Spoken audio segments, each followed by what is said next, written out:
waxaynu ka warqabnaa in Soomaaliya inkastaynu kala guranay 18 May 1991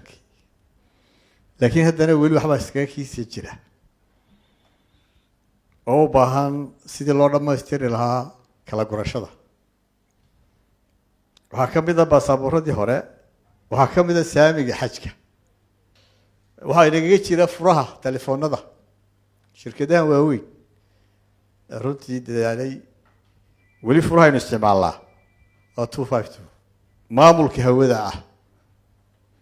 ka mid ah inkastoo ku ammaanaya wasiirka aviationku tallaabooyin badan oo qaaday aan filaya insha Allah inuu ku guuleysan doono guud ahaan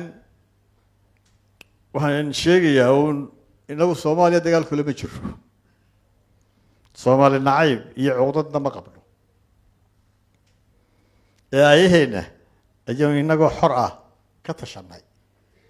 18 May 1991 sidaynu horeba inagoo xor ah ugu biirnay ayaynu u goosanay imakana kala gurasho ceeb la'aan hawl badan baa Soomaaliya u taala maamul goboleedyadii baa kala irdhoobay oo isu keeni kari waayeen haddana waxa la yaab leh inay qaar cusub sameynayaan iyo ku hor isu keeni waayeen sheekadu miyana way kayd islaantii xaabada qaadi kari weyday ee tiriin kale igu soo dara Soomaaliland ha midowdo